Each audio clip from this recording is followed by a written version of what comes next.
This Torah class is brought to you by TorahAnytime.com. Okay, let's begin. It's really a wonderful opportunity and privilege to have everybody together with us. Yeah, just turn off the Torah anytime. Yeah. It's a wonderful opportunity and a privilege to have all of you joining us today from all over the world, from Costa Rica to Cape Town to Rome to all over North America, Africa, Europe, and to have Rabbi Glatstein share with us some Divrei Torah and going through the Malachas. As we know, Shabbos is the cornerstone and the blessing of the week. And without further ado, I'll just give one quick announcement that we will be starting tonight with probably the most famous Malacha, which is Bishul, which is cooking. However, from next week, we're going to go back to the beginning of the Malachas, the order as they come in, and we'll be starting with planting. So please look at your inbox for Sunday morning. We'll be sending you Malacha number 1, which is planting, and then from then next week, we'll go in order. But tonight we'll focus on Bishul, and please take away Rabbi Glatstein from New York. Okay, Bruchim Abam, welcome everyone. Thank you so much, Rabbi Brett, for your warm introduction, and really for creating this program together with your partner. And remind me the name again, Rabbi Brett? Name of the partner, yeah. Rabbi Falachi. So we wish Rabbi Brett, Rabbi Falachi, that in the schus of this great Kiddush Hashem, the Yivon Shem should be mevarich their mishpachas and all of our mishpachas with only simchas and nachas. You know, it's very interesting. The word Shabbos, if you take the numerical value of the word Shabbos, it's 702, which is the same gematria as the word ben, Beis Nun, because the final Nun in Lashon HaKodesh has a numerical value of 700, which indicates the idea that when we keep Shabbos properly, we are eligible to be considered the children of HaKadosh Baruch Hu, which of course is one of my favorite topics. But when your father is the Ribbon Shalom, then you have nothing to worry about.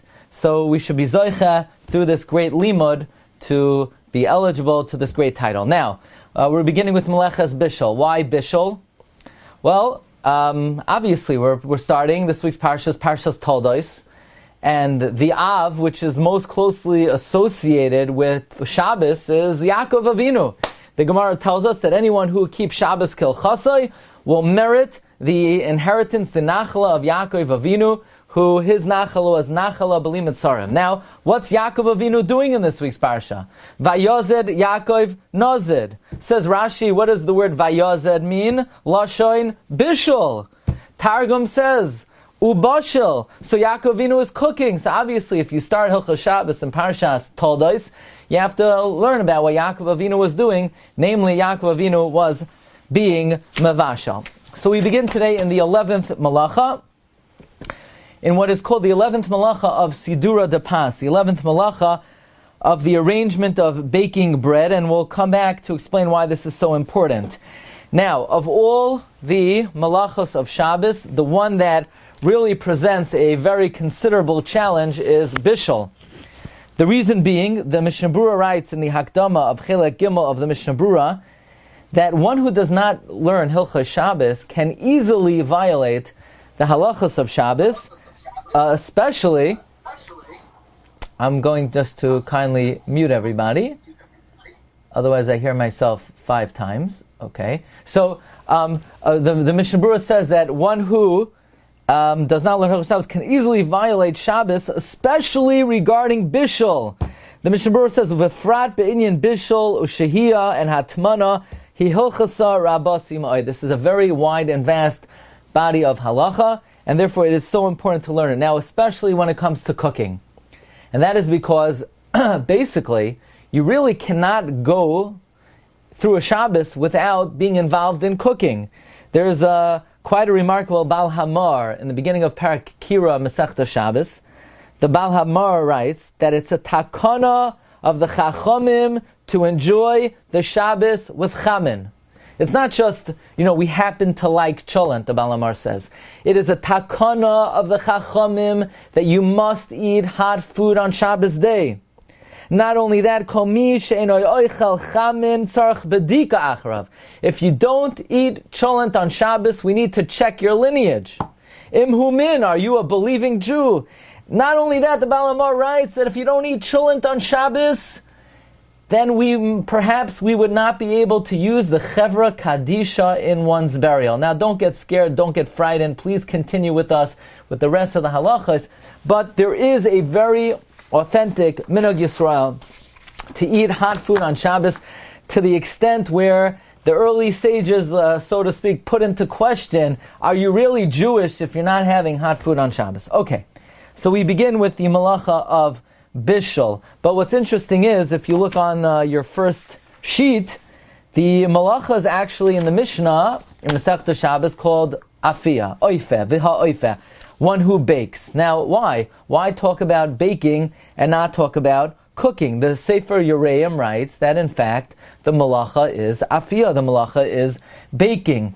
However, Rashi, in Masechta Shabbos, on Daf Ayin Gimel Amud Aleph, says that only the malachos that were needed in the actual building of the Mishkan are called Av Malachos, and Afiyah was not needed in the building of the Mishkan. Yes, Afiyah was needed in the baking of the Lechem HaPanim, but the Lechem HaPanim was not a step and a stage in the building of the Mishkan. Instead, cooking was used in the building of the Mishkan, and we're about to find out where cooking was used. So, just the Shabbos Project, Rabbi Brett and Rabbi Palachi and their team who put together this wonderful booklet, they are correct in putting ha'oifeh as the name of the malacha. However, Bishul is also equally an Av malacha. There's no nafkamina. There's no practical halachic difference between baking and cooking in any way which heat is used to change a substance from a liquid to a solid, or a solid to a liquid. Anytime heat is employed to change the consistency of an item, that is either Bishul or Afiyah. Rashi says that we'll call it Bishul, the Yereim calls it Afiyah, but the Mishnah does refer to it as Afiyah. Now, where was Bishul used in the Mishkan? So the answer is, Rashi says, it was used in producing dye. They had herbs that were growing. They would grind up the herbs. They would mix it with water. It would turn into a paste, and then they would put the paste in a pot, and they would boil it up, and that would create a dye. That is where Bishul was used in the construction of the Mishkan, and the dye was used to color the Urios, the curtains of the Mishkan. Now, just a side point, an interesting side point, is how exactly did they produce dye for the Mishkan in the Midbar?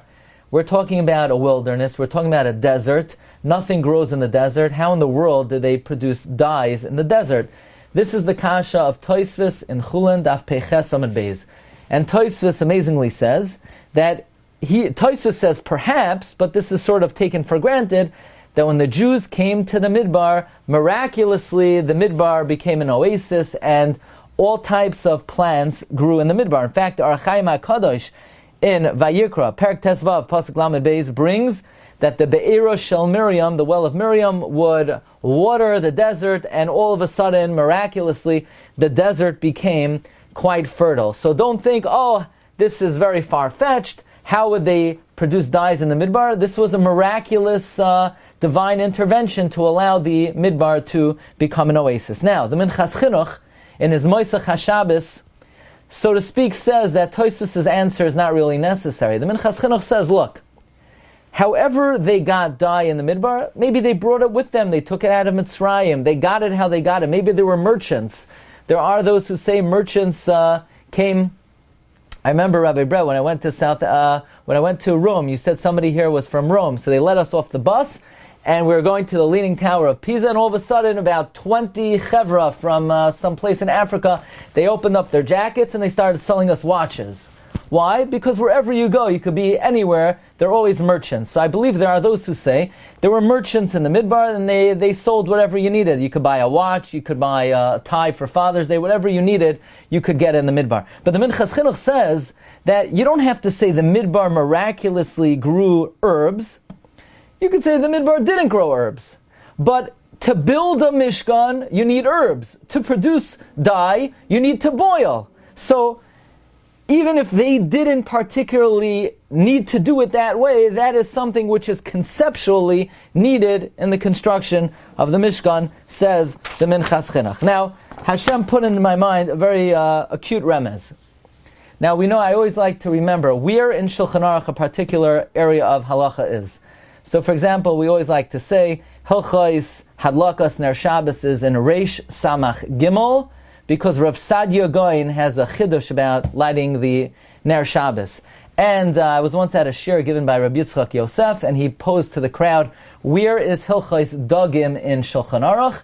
And nobody knew, and he says, Simin Pei Gimel, Rashi Tevois, gefilte fish, right?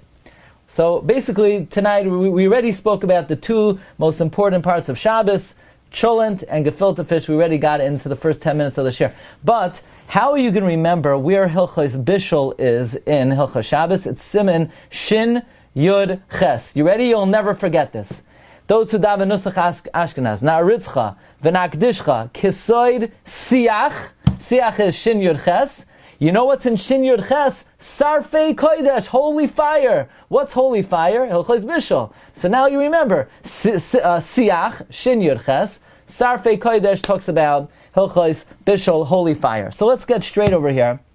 The Av Malacha, the Toldos of the Malacha, and the Malachas D'Rabbanan. Very quickly. The Rambam writes, in Hilchos Shabbos Perek Tes Halacha Aleph, if you bake an amount the size of a dried fig, you are chayiv. Whether you bake, or if you cook food, or you cook dye, or you heat up water, it's all one thing. Interestingly, pay attention to the fact that if you heat up water, you are chayiv a isur d'oraisa. So you'll ask, why? Right now, I like to drink hot water. Why would I be chayiv d'oraisa? The water could be drank perfectly fine if it's not heated up.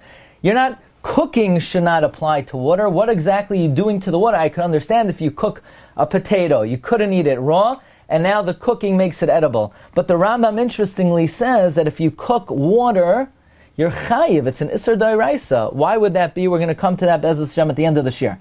So these are the Av Malachos.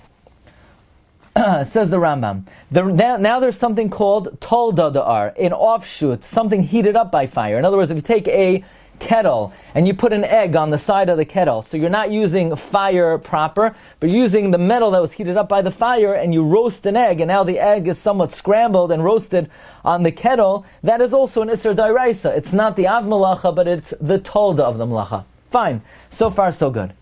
Then the Rambam, that would be also an Av Malacha called, instead of the fire itself, this would be Tolda Da'ar. Now let's talk about the Toldos of Bishul. Toldos of Bishul basically is any time you use heat to change the consistency of any item. The Rambam says, if you melt metal, even a tiny bit, it doesn't have to be the size of a dried fig. Or if you heat up any type of metal that it becomes red hot.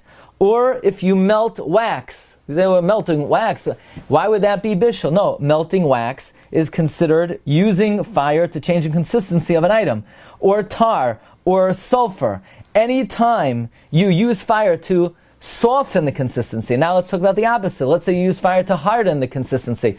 Let's say you have a kli. You put in an earthenware kli into the oven, and now you harden it, and now you render it a hard kli. That is also Bishul. Any time you change the consistency of an item with fire, that is considered Bishul. Now, the Mishnah Berurah in the beginning of Siman Shin Yud Ches talks about a very interesting example of Bishul. I just spoke to my friend in Eretz Yisrael, Rabbi Ari. He told me I should mention perhaps some pitfalls that a person may unknowingly encounter by the various malachos. How about this one? Did it ever happen to you? You had an important document and somebody spilled water on it, and it's like waterlogged, and you want to dry it. So sometimes, you could leave it outside to dry, you could leave it in the sun to dry. You might want to iron it, put it in the oven. If somebody has a wet paper and they put it in an oven to dry, that is Bishul d'oraisa. In fact, the Mishnah Berurah says if you have moist wood, and you take the wood and you put it in the oven to dry, that is Bishul d'oraisa. Fine. Now, here are the Isurei d'Rabbanan. If somebody heats up, let's say an egg, boils an egg, on something, not on something that was heated up by fire, but on something that was heated up by the sun. Let's say you have hot sand that was heated up by the sun, then you want to roast an egg in the sand, or in hot dirt, or what is called the Chamei Tiveria. I had to get in my favorite city in the Shiur. Let's say the hot springs of Tiveria, which we know the water, according to one opinion, is it's heated up by the sun. There is another opinion it's heated up by Gehenna, but let's go with the opinion that it's heated up by the sun. So the Chamei Tiveria is called Tolda de Shemesh. It's an offshoot of the sun. In other words, it's not heated up by fire. It's heated up by the sun. Something which is heated up by the sun, if one were to cook in the Chamei Tiveria, that is an Isser D'Rabbanan. So again, we basically have three levels. We have the Av Malacha, which is using fire to change the consistency of something through cooking or baking. We have the Tolda, which is melting metal, melting wax, or hardening a Kli Adam, or hardening an earthenware Kli. Or we have Isurei D'Rabbanan, which is, one of them mentioned is Tolda de Shemesh, something heated up by the sun. So now let's talk about the Gemara, Masechta Shabbos, Daf Mem Aleph Amud Aleph. It's on page 4 on your sheet's bottom left-hand side. The Gemara brings the following statement: Amar of Chizda, Hamavashel b'Chamei Tiveria b'Shabbos Pater. That's what we just mentioned. Someone who cooks in the hot springs of Tiveria, you are exempt. The Toldois Eish Ba'inan Veleka. You're only chayiv on Shabbos if something was heated up by fire, not if something was heated up by the sun. And then the Gemara brings the following opinion: Amar Rav Nachman, to cook in the sun is mutter. Let's say like this: you want to cook directly in the sun. You want to put something out in the sun. You have potato kugel, and it's a hot day, and the sun is beating down. You want to put the potato kugel in the sun to cook your kugel. If you could get the job done, it's mutter. It's not osir d'Rabbanan, it's mutter. And the answer is, why? Why would it be mutter? Says Rashi, ein derech bishulai bekach. That is not a normal way to cook. Now, Rav Moshe in a Tshuva explains, Rav Moshe in Chelek Gimel, Siman Nun Beis explains this Rashi, that if it would be normal to cook in the sun, we would say as follows: true, in the Mishkan they didn't cook in the sun, they cooked in fire. But what difference does it make? We're entitled to extrapolate and say if they cooked in the Mishkan with fire, then if cooking in the sun is typical, you're not allowed to cook in the sun. Cooking in the sun would be a tolda of cooking. But since cooking in the sun is atypical, since it's not usual to cook in the sun, that is a reasonable differentiation between the way they cooked in the Mishkan and this method of cooking, and therefore cooking in the sun becomes totally permitted. However, the Gemara says, Betoldois ha'ar, something heated up by the sun. You have a hot sand heated up by the sun. You have hot metal heated up by the sun. You have a dud shemesh. You have a hot water tank where the water is heated up by solar energy. This is going to be an Isser D'Rabbanan. Why? Why? Does that make any sense? Heating up directly in the sun is mutter, and something heated up by the sun is an Isser D'Rabbanan? That's right. You know why? Because something heated up by the sun, when you look at the item being heated up, let's say you have water being heated up by hot metal, that hot metal was heated up in the sun. The water at the end of the day cannot be differentiated between water heated up by something that was heated by the sun and water heated up by something that was heated up by fire. So to heat something up in the sun directly, that will never mistakenly confused with heating up directly in the fire. But the offshoot, the tolda of the sun, will be confused with the tolda of Eish. Again, What is the reason why you're allowed to cook something directly in the sun? Rashi says, Ein derech bishulai bekach. That's a Gemara in Psachim Memalef Hamad Aleph. Comes Rav Shlomo Zalman Auerbach in the Mincha Shloimei, and Rav Shlomo Zalman says, from here we see a very interesting principle, that you're allowed to cook on Shabbos.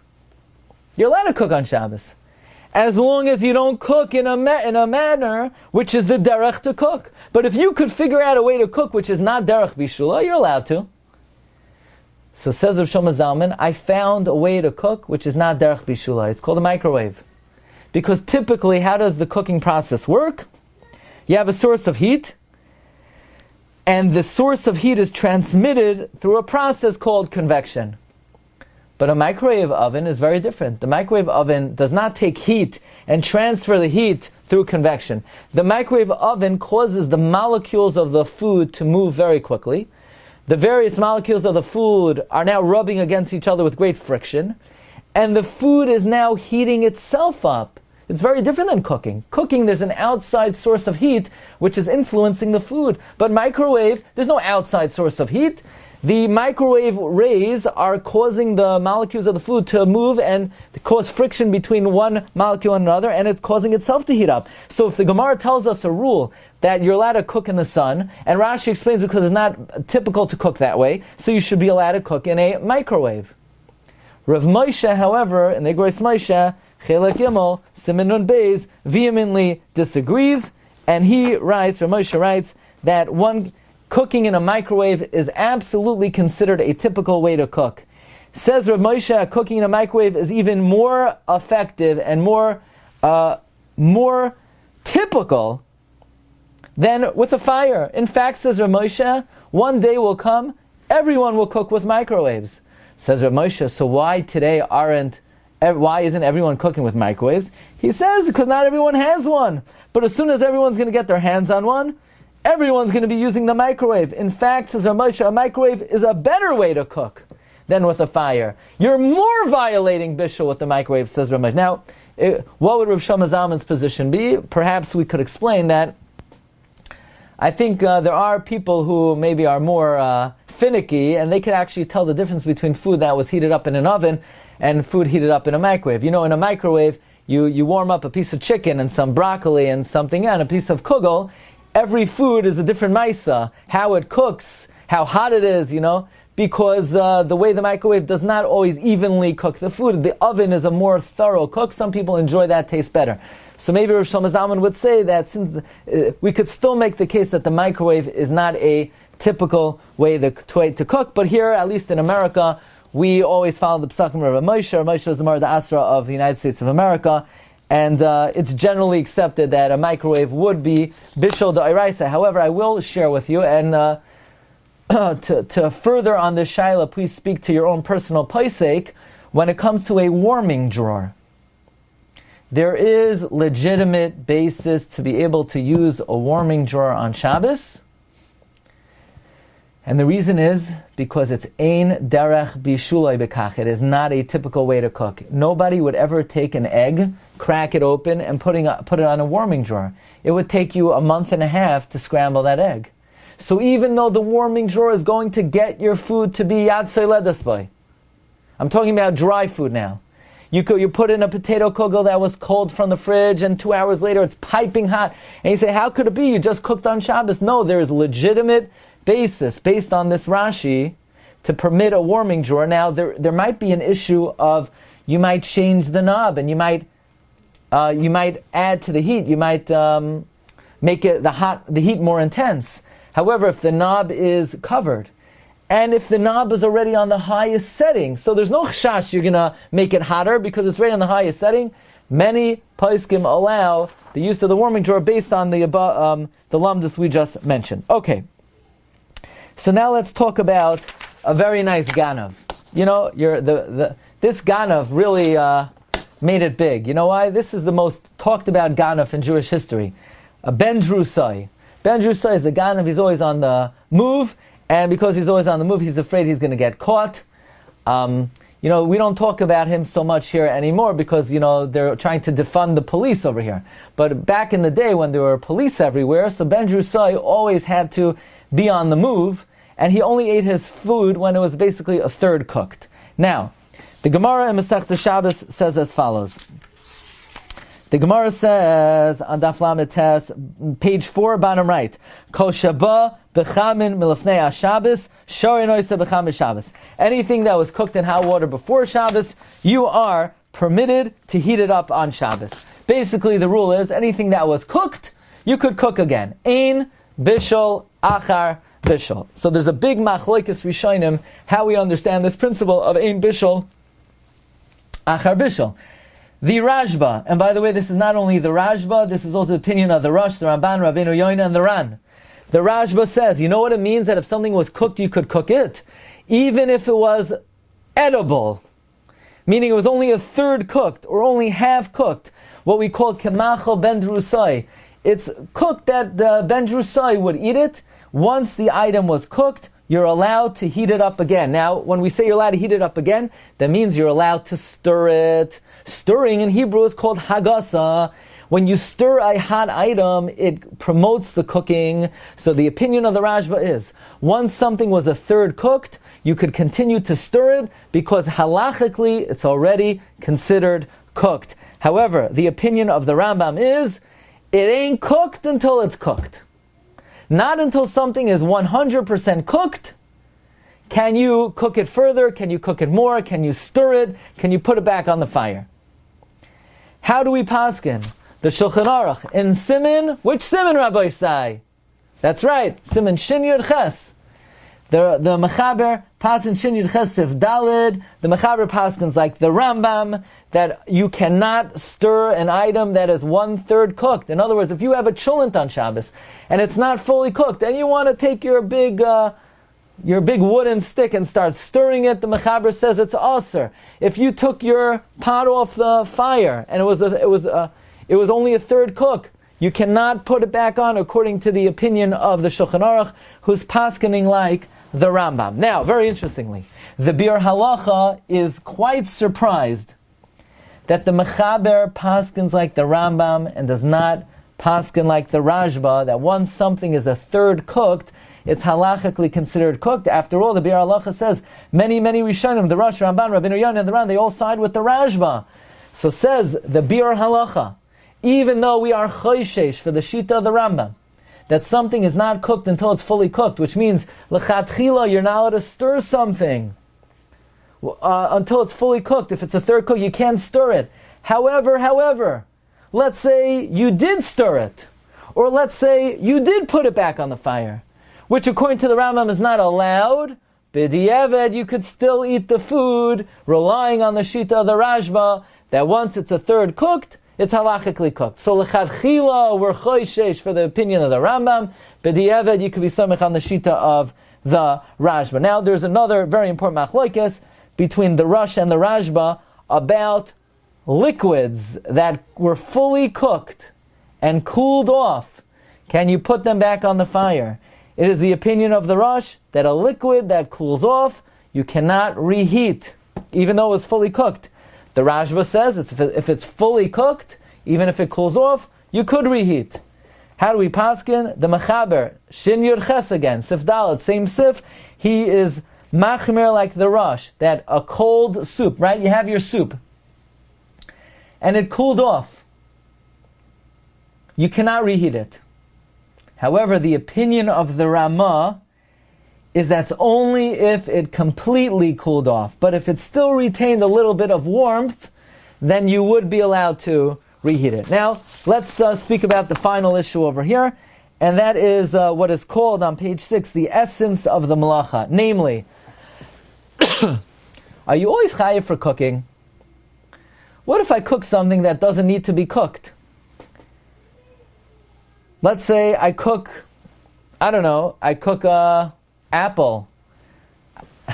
apple. I could have eaten the apple without cooking it, right? When the famous statement, an apple a day keeps the doctor away, it doesn't say a cooked apple a day. An apple is an apple. A pear is a pear. So the Rambam writes that somebody who cooks on Shabbos something that does not need to be cooked, you are not chayiv. Meaning you're not over on Bishul de Oiraisa, only if you cook something that needs to be cooked. Now, based on this Rambam, Rabbi Kiva Eger writes that anything that could be eaten raw, if you cook it, pater avalasar, you are not chayiv on Shabbos. And Rabbi Kiva Eger derives it from this Rambam, and really based on a Gemara in Shabbos on Daf Mem, which talks about heating up oil in the hot springs of Tiberia, that the Gemara says oil, which perhaps could be cooked, one would not be allowed to cook in the hot springs of Tiberia. But a different item that is of no benefit if you cook it, you cannot cook in the hot springs of Tiberia.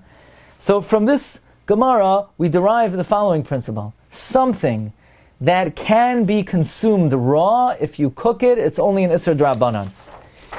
But amazingly, if you look in the Mishnah Brura, in the very beginning of Siman Shin Yud Ches, the Mishnah Brura quotes the Rambam that we mentioned in the beginning of the Shiur, that if someone heats up water on Shabbos, you're chayiv midoiraisa. Isn't that strange? If you cook a food that could be eaten raw, it's only an Isser D'Rabbanan. And yet if you warm up water on Shabbos, you're chayiv midoiraisa. How do we explain that? So, the Mishnah Brura in Sivkatan Tzadi Aleph says as follows, that if you have a fruit, it could be eaten raw, but it tastes better when you cook it. So the cooking is mashbiach the fruit, so you're using heat to improve an item that is bishul. Likewise, the Sharat Tzion says a very interesting thing. He says, even though you could drink water without cooking it, heating up water adds a component to the water. It elevates, in other words, it adds a quality to the water that the water didn't have. Yes, you could have drank the water without heating it up. But now it's like Panim Chadash's Bolakan. It is infusing the water with an added dimension, and therefore, even though if you cook something that could be eaten raw, you're not chayiv, but if it's mashbiach, if it improves the item, that would be a chayiv on Shabbos. But that implies, what if cooking the item makes the item niskalkel, ruins the item? What if it lowers the quality of the item? So it's bishul, it's cooking, but it's mekalkel, and therefore it would be an Isser D'Rabbanan? Or is the very essence of cooking using heat to improve the item? And if you're not improving the item, it's not just mekalkel, it's not even bishul. That is the shaila that is brought on these wonderful sheets, bottom right, on page 7 from the Orchos Shabbos. In other words, let's say like this. You have a hot piece of chicken and you have vegetable salad. What's vegetable salad? It's probably something they eat in the UK. In America, we call it salad, right? Let's say you put, that's one of the big differences between us Americans and the British. They eat vegetable salad and we eat salad. But I think we could still get along and we could certainly learn Hilchos Shabbos together. In other words, you have a hot piece of chicken, and you have lettuce on the plate. And now the lettuce is going to get cooked by your chicken. Are you allowed to do that? Do we say, wait a second, you're causing bishul on Shabbos? Or do we say, that's not bishul, nobody wants cooked lettuce, this is ruining the lettuce. So you say, but that still maybe it would be mekalkel, bishul b'mekalkel? Or do we say that no, what you're doing is, that's not even bishul. The definition of cooking is improving an item through the agent of heat. Now, the shiur is officially over, but if you give me 3 more minutes, I want to tell you one little lamdasha point about bishul in general and the nafkamina lahalacha, and it's something very interesting to think about. Okay, so here we go. One of the most famous Tosusin in Shabbos, or certainly one of the most important Tosusin to know about, is Tosus on Daf Mem Amud Beis. We know in halacha, there's a difference between Kli Rishon and Kli Sheni. There are things you're not allowed to put in a Kli Rishon, you're allowed to put in a Kli Sheni. Okay, many different things. We don't have time to get into what you could do in a Kli Sheni that you can't do in a Kli Rishon. But Tosfos' kash is as follows. What's the difference between a Kli Rishon and a Kli Sheni? Kli Rishon, by the way, is the vessel with which you heat it up on the fire, and Kli Sheni is pouring out from that vessel into another Kli. So Tosfos wants to know, what kind of Kli are we talking about over here? If the water in the Kli is Yatzer Ledesboi, would cause your hand to recoil, then you shouldn't be allowed to cook in a Kli Sheni. And if the water is not Yatzer Ledesboi, then you're allowed to cook in a Kli Rishon, right? Let's say you had a pot of water that heated up on the fire. Now it's an hour later and the water's freezing cold. You could use it. So Tosfos asks, Miman Avshach. Either way you look at it, it's problematic. If water is Yatzer Ledesboi, if the water is piping hot, you shouldn't be allowed to cook it in a Kli Sheni. And if the water is not piping hot, then you should be allowed to cook in a Kli Rishon. Tosfos gives a very fundamental answer.